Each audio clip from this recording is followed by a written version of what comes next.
अस्सलाम वालेकुम guys, I am doctor Samia Jameel. आज हम बात करेंगे आईवी फ्लूइड से रिलेटेड जो कॉमनली हम अपनी हॉस्पिटल सेटिंग में यूज करते हैं।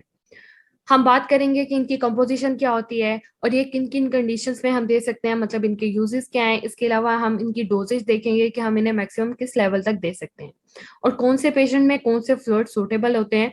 हम वन बाय वन ये डिस्कस करेंगे। एक हमारे पास आईवी फ्लूइड्स में आता है एनएस जो होता है नॉर्मल सेलाइन। फिर आता है DNS dextrose normal saline. Dextrose normal saline की आगे फर्दर सब टाइप्स हैं। D5 होता है, D10 होता है, D25 होता है। फिर आता है RL रिंगल लैक्टेट। फिर आता है हमारे पास आइसोलाइट पी या इलेक्ट्रोलाइट पी। और लास्ट पे है हमारे पास मैनिटोल सॉल्यूशन। हम इन्हें वन बाय वन डिस्कस करेंगे। सबसे पहले हम देखते हैं जो हमारे पास नॉर्मल सेलाइन है इसकी कंपोजिशन क्या है। अब हम इनमें से जिस भी फ्लूइड की कंपोजिशन देखेंगे हम 100 ml के अकॉर्डिंगली देखेंगे कि 100 ml में उसके कंटेंट्स क्या हैं।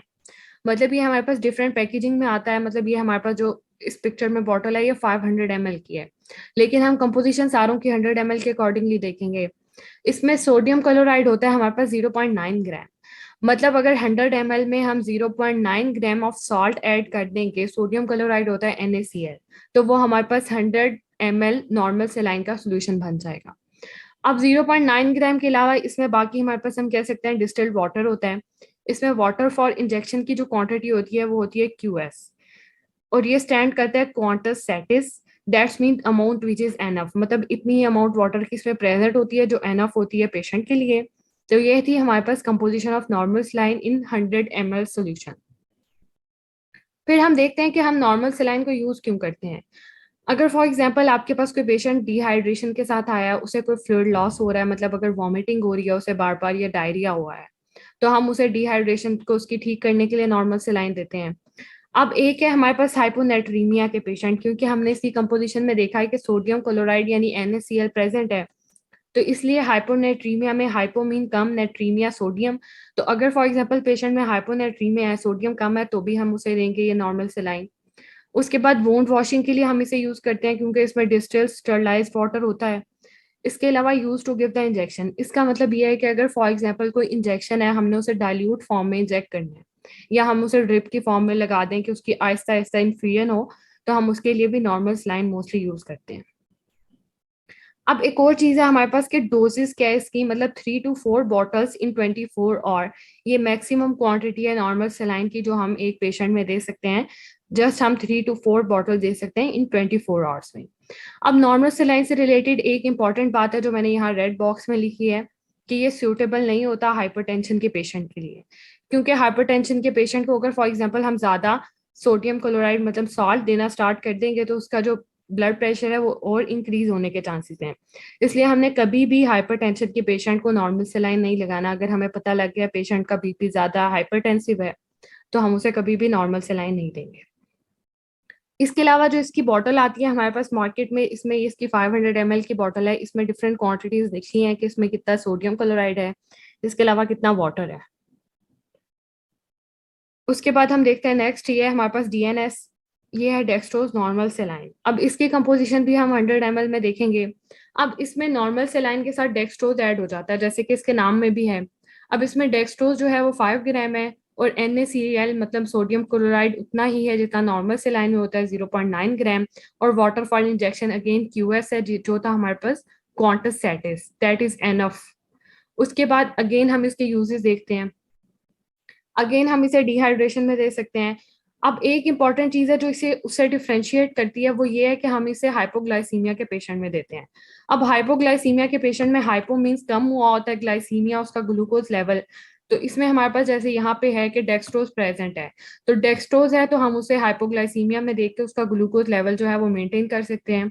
इसके अलावा एज अ मेंटेनेंस फ्लूइड दे सकते हैं हम इसे। अब मेंटेनेंस फ्लूइड का मतलब ये है कि जब हम डेक्सट्रोज देखते हैं तो जो उसका एनर्जी लेवल है वो डेक्सट्रोज पूरा कर देता है। अगर इलेक्ट्रोलाइट इम्बैलेंस है तो उसे सोडियम क्लोराइड पूरा कर देता है। और अगर वाटर डेफिशिएंसी हुई है तो वहां पे वाटर प्रेजेंट है QS क्वांटिटी में, तो वो इसे पूरा कर देता है। तो अगर हम देखें तो जो बेस्ट मेंटेनेंस फ्लूइड के तौर पे हम दे सकते हैं ना, वो हमारे पास हमेशा DNS होता है, डेक्सट्रोज नॉर्मल से नहीं। फिर कहते हैं इन ब्लड लॉस और फ्लूइड लॉस में हम देते हैं इसे।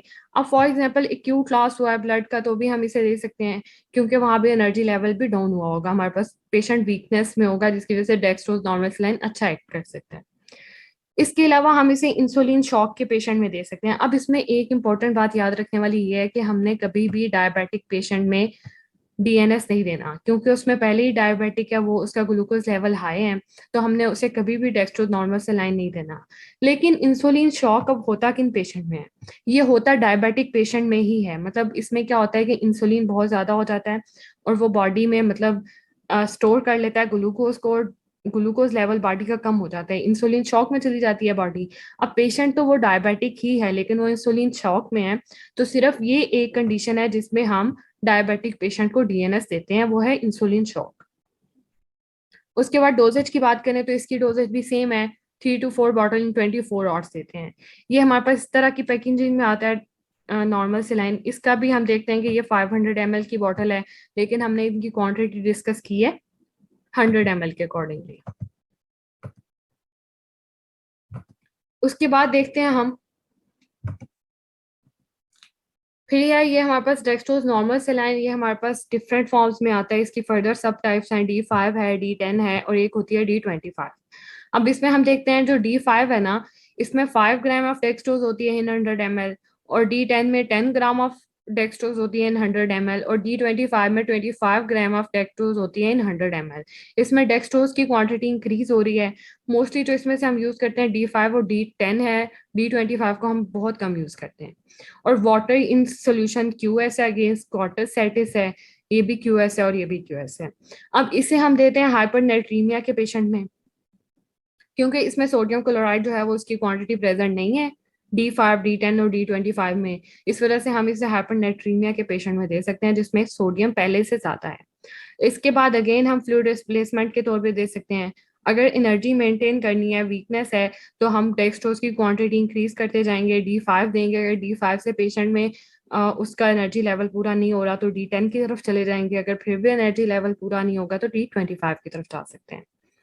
फिर कहते हैं but not in electrolyte deficiency, क्योंकि इसमें हमारे पास सोडियम क्लोराइड नहीं है जो हमारे पास इलेक्ट्रोलाइट्स को पूरा कर रहा था। तो अगर for example patient electrolyte deficient है, मतलब अगर डायरिया या वॉमिटिंग के साथ आया तो वो इलेक्ट्रोलाइट डेफिशिएंट होगा, तो हम उसमें ये फर्दर सब टाइप्स नहीं दे सकते, क्योंकि इसमें सोडियम क्लोराइड प्रेजेंट नहीं है जो हमारे पास इलेक्ट्रोलाइट है। फिर एक आता है ये सोल्यूशन हमारे पास, इसमें इस तरह से RL मेंशन होता है, ये होता है रिंगर लैक्टेट। इसका दूसरा नाम है जो है सोडियम लैक्टेट सोल्यूशन भी इसे कहते हैं, या हार्टमैन सोल्यूशन भी कहते हैं। इसकी भी हम अगेन कंपोजिशन देखते हैं 100 ml। इसमें बहुत ज्यादा सॉल्ट्स होते हैं, मतलब इसमें इलेक्ट्रोलाइट ज्यादा होते हैं। ये लैक्टिक एसिड भी होता है, सोडियम हाइड्रोक्साइड भी होता है, sodium chloride, potassium chloride, calcium chloride, और water for injection again QS है। अब कहते हैं रिंगर लैक्टेट हम यूज क्यों करते हैं? अब जो पेशेंट हमारे पास आएगा बर्न के साथ, उसके पास जो सरफेस वाटर है उसका बहुत ज्यादा लॉस हुआ होगा, जिसकी वजह से हम बर्न के पेशेंट में रिंगर लैक्टेट सुजेस्ट करेंगे। इसके अलावा अगर एक्यूट ब्लड लॉस हुआ है, मतलब अगर किसी पेशेंट का एक्सीडेंट हुआ है सीवियर किस्म का और बहुत ज्यादा ब्लड लॉस हो गया है, तो उसमें इलेक्ट्रोलाइट बैलेंस भी चाहिए, इसमें बहुत ज्यादा इलेक्ट्रोलाइट प्रेजेंट्स हैं, तो इस वजह से हम एक्यूट ब्लड लॉस में रिंगर लैक्टेट देंगे। इसके अलावा अगर सर्जरी के दौरान पेशेंट को फ्लूइड इन्फ्यूज करना पड़ता है तो हम उसमें भी रिंगर लैक्टेट देंगे, क्योंकि अगर वहां पे एक्यूट ब्लड लॉस हो गया तो। इसके बाद हाइपोटेंशन का पेशेंट है या लो बीपी है तो हम उसे हमेशा रिंगर लैक्टेट ही देंगे। अब हमारे पास हाइपरटेंशन होगी पेशेंट को तो उसकी हमारे पास बहुत से ट्रीटमेंट है, बहुत सी मेडिकेशन है। लेकिन अगर फॉर एग्जांपल हाइपोटेंशन का पेशेंट है तो उसका जो बेस्ट ट्रीटमेंट है वो हमारे पास रिंगर लैक्टेट सोल्यूशन ही होता है। इसके अलावा अगर न्यूट्रिएंट डेफिशिएंसी हो गया तो इसमें बहुत से न्यूट्रिएंट्स भी प्रेजेंट होते हैं, इसलिए हम रिंगर लैक्टेट सजेस्ट करते हैं। जब हम इसकी डोजेज की बात करते हैं तो 1 to 2 बॉटल्स इन 24 आवर, ये हमारे पास मैक्सिमम क्वांटिटी है रिंगर लैक्टेट की जो हम पेशेंट को दे सकते हैं। ये है 1 to 2 बॉटल्स इन 24 आवर्स। फिर है हमारे पास आइसोलाइट पी या इलेक्ट्रोलाइट पी। इसमें जो पी है ये स्टैंड कर रहा है पीडियाट्रिक एज ग्रुप, मतलब अगर हमने फॉर एग्जांपल बच्चों में कोई फ्लूइड देना है तो हम आइसोलाइट पी या इलेक्ट्रोलाइट पी को प्रेफर करते हैं। ये हमारे पास इसकी पैकेजिंग है 500 ml की आइसोलाइट पी, इसमें पी स्टैंड कर रहा है पीडियाट्रिक एज ग्रुप। अब इसमें मल्टीपल इलेक्ट्रोलाइट होते हैं और साथ में डेक्सट्रोज होता है, डेक्सट्रोज इंजेक्शन के तौर पर प्रेजेंट होता है। अब जब हम इसकी कॉम्पोजिशन देखते हैं तो इसमें जो डेक्सट्रोज है वो 5 ग्राम है, और बाकी जो इसमें हमारे पास इलेक्ट्रोलाइट है ये बहुत थोड़े होते हैं। सोडियम एसीटेट की क्वांटिटी भी थोड़ी होती है, पोटाशियम क्लोराइड होता है, मैग्नीशियम क्लोराइड होता है, डाइपोटाशियम हाइड्रोजन फॉस्फेट होता है, वाटर फॉर इंजेक्शन होता है। अब हम आइसोलाइट पी या इलेक्ट्रोलाइट पी ही क्यों बच्चों में यूज करते हैं? क्योंकि as in children we need less electrolyte and more water. बच्चों में हमें इलेक्ट्रोलाइट बहुत थोड़ी सी क्वांटिटी में चाहिए होते हैं और फ्लूइड रिप्लेसमेंट ज्यादा चाहिए होती है। इसलिए हम बच्चों में हमेशा आइसोलाइट पी या इलेक्ट्रोलाइट पी ही प्रेफर करते हैं, क्योंकि इसमें हमारे पास जो है इलेक्ट्रोलाइट कम होते हैं और फ्लूइड ज्यादा होता है। फिर हमारे पास नेक्स्ट पे आता है मैनिटोज सॉल्यूशन। अब मैनिटोज सॉल्यूशन की ये बात है कि ये एक डायूरेटिक है। डायूरेटिक मतलब ये डाइल्यूशन करता है यूरेटिक मिल्क यूरिन की, और इसे हम यूज करते हैं ओलिगोयूरिया के पेशेंट में। अगर फॉर एग्जांपल पेशेंट में यूरिनेशन कम हो रही है तो उसे हम मैनिटोल देते हैं और वो एज अ डायूरेटिक एक्ट करता है और उसका यूरिन आउटपुट इंक्रीज कर देता है। तो ओलिगोयूरिया के पेशेंट में हम देते हैं मैनिटोल को। इसके अलावा ओडीमा के पेशेंट में देते हैं। अब बेसिकली ओडीमा के पेशेंट में क्या होता है कि डिफरेंट बॉडी टिश्यूज के दरमियान में फ्लूइड इकट्ठा होना शुरू हो जाता है। अगर फॉर एग्जांपल यहाँ पे फ्लूइड इकट्ठा हुआ है, हम उसे मैनिटोल देंगे तो उसका यूरिन आउटपुट ज्यादा हो जाएगा। यूरिन आउटपुट ज्यादा होने की वजह से ये फ्लूइड आहिस्ता आहिस्ता बॉडी में आएगा और वहां से टिश्यू से निकल के वापस स्ट्रीम लाइन में आएगा और वहां से यूरिन आउटपुट के थ्रू बाहर एक्सक्रीट हो जाएगा। इसलिए मैनिटोल जो है वो ओडीमा के पेशेंट में भी हम देते हैं। फिर जब हम इसकी बात करते हैं इसकी कंपोजिशन की, तो 100 ml कंटेन करता है मैनिटोल 20 ग्राम। बाकी इसमें वाटर फॉर सोल्यूशन जो है अगेन QS होता है, और इसके अलावा ये 20% 500 ml की पैकेजिंग में प्रेजेंट है 20% मैनिटोल IV सोल्यूशन, जो हम एज अ डाययूरेटिक यूज करते हैं। Thank you so much. If you have any query you can ask me in comments.